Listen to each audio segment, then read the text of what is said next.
टंडो आदम मां अव्हांखे ख़बर ॾींदा हलूं त टंडो आदम जे मोहम्मदी गार्डन में उडेरो लाल वेलफेयर जे चेयरमैन बाबा राजकुमार जे तावन सां 100 हिंदू जोड़न 100 मुसलमानन ऐं 50 ईसाई जोड़न जी इज्तिमाई शादी कराई वई। इज्तिमाई शादी में ज्ञानचंद इसरानी जिन शिरकत कई। इज्तिमाई शादियुनि में बाबा राजकुमार उडेरो लाल वेलफेयर जे अॻवान समेत सियासी समाजी अॻवान ऐं मुख़्तलिफ़ मज़हबन जे अॻवान शिरकत कई। इन मौके ते बाबा राजकुमार जो चवण हो त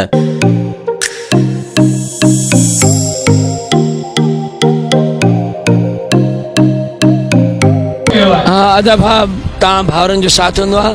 मुख़्तलिफ़ शहरनि मंझि शेवादारी वर्कर्स आहिनि, उहे वर्क कनि था, ॻोठनि ताईं डीप ताईं वञनि था।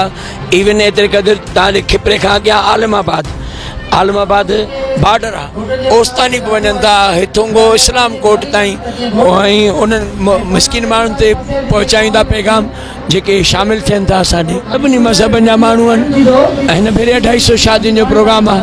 ऐं हूअं त माना अॻे साल 200 हो, कोशिशि हूंदी आहे सभई मज़हबनि जा माण्हू शामिल हूंदा आहिनि। हर को पंहिंजे मसलक मज़हब पंहिंजे तरीक़े सां करे। मुस्लमाननि लाइ मौलवियुनि जो, उन में सुन्नी मौलवी बि, शिया मौलवी, हिंदुनि जे लाइ फेरा, ईसाइनि जे लाइ पादरी, उन्हनि जो आहे। सभु माना हिकु हिसाब सां कलेक्शन ईअं थींदी आहे। तव्हां पारां साफ़ी दोस्त असां उनखे उहे असांजूं पोस्टूं शेयर कनि था। संगत साथ वारा मिटनि माइटनि खे, यारनि दोस्तनि खे, संगी साथियुनि खे अर्ज़ु कयूं था, उन फुड़ी तलाह थो थिए। असां साईं असल में मूं ॾिठो असांजे मंदर मंझि केतिरा ई माण्हू ईंदा हुआ जेके न्याणी पढ़ाइण लाइ परेशान हूंदा, ॾाजे जो मसइलो आहे।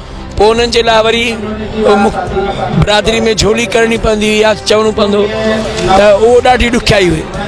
हाणे चएसि उहो न्याणी वारा ईअं परेशान न थियनि, भला इहो असीं पिनंदासीं, असांजे पिननि सां भला हुननि जो अहिड़ा माण्हुनि जो सहूलियत थी वञे, उहो उन्हनि खे शान नमूने सां शादी थिए। इहो आहे तरीक़ो, ख़ुशी बि थींदी आहे ऐं इहो ज़िंदगीअ जो मक़सदु बि असांजो इहो आहे। हिननि कमनि जो मक़सदु बि इहो आहे, लिकाए करे बि कमु करे सघिजे थो, मगर उन सां वायरस कीअं फैलिजंदो। ही ॿाहिरि खुली करे कयूं था, ॿियनि खे बि मोटिवेशन थिए, ॿिया बि ईअं कनि। शला ईअं थिए जो किथे बि कोड़ो ग़रीब रहिजे ई न, लभिजे ई न। असांजी गवर्नमेंट जेकर सपोर्ट करे त पोइ त 1000 शादी कराए छॾियूं, मगर तव्हांखे ख़बर आहे पंहिंजा सिस्टम कीअं आहिनि। गवर्नमेंट खां मथे जी गवर्नमेंट मथे आहे, उन जा वरी सभु साथी आहियो तव्हां। असांजी मालिक वटां सभिनी मज़हबनि में इहो हुकुम आहे, रब जी इबादत सां गॾु गॾु ख़िदमत। इबादत जो दर्जो बाद में आहे। पोइ उन ख़्याल खां संतनि, फ़क़ीरनि, दरवेशनि, औलियानि जो जीवन ज़िंदगीअ खे ॿुधो अथऊं, पढ़ियो अथऊं, उन में जाई इहो ॼातो अथऊं त ख़िदमत ख़लक़ ऐं इबादत आहे। खोड़ सारा मैसेज आहिनि। हिकु मैसेज आहे रवादारी, मज़हबी अमन प्यार। ॿियो मैसेज आहे त शल असां जा जेके शादियूं ई कम आहिनि इहे सादगीअ सां थियनि सभिनी पासे। टियों मक़सदु इहो आहे त असां ॿियनि माण्हुनि में बि इहो शौर जागे त भई जॾहिं आउं करे सघां पियो त हरेश बि करे सघे थो। इहो सभिनी खे हिमत अफ़ज़ाई थिए।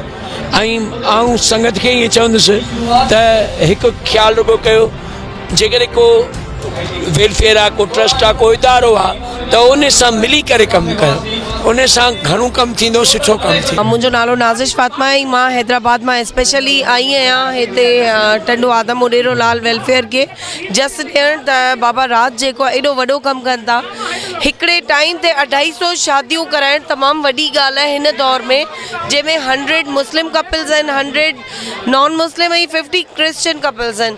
त एॾो वॾो मैसेज आहे ऐं हुननि जूं शादियूं उन्हनि जे रस्मो रिवाज मुताबिक़ थियनि थियूं। ऐं मतिलबु अहिड़ा अज़ीम इंसान जेको आहे न क़िस्मती पैदा थियनि था। तव्हां सभिनी खे घुरिजे त इन्हनि जो साथ ॾियो, इन्हनि खे सपोर्ट कयो।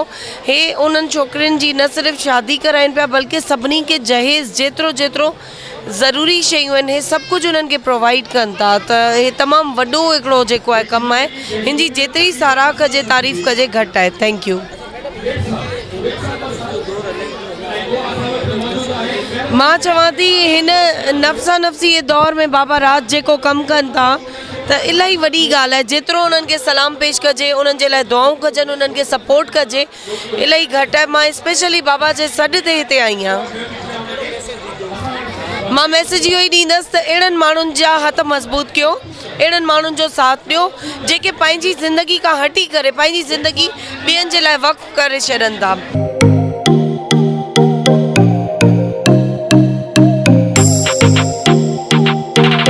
असल ख़िदमत इंसानियत जी करण आहे। असांखे इंसानियत जी ख़िदमत करण सां दिली सुकून मिले थो। अहिड़ियूं ख़िदमतूं रब खे पसंदि आहे। इन महांगाई जे दौर में जिते असीं ॿियनि खे फ़ाइदो ॾियूं जंहिंसां इंसानियत खे फ़ाइदो थिए।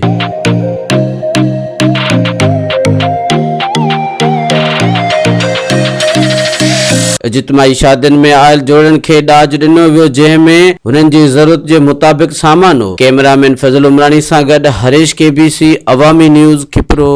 मज़ीद ख़बरनि ऐं तफ़सीलात लाइ विज़िट कयो असांजी वेबसाइट www.awamiNewsHD.com ऐं ॾिसंदा रहो अवामी न्यूज़ HD।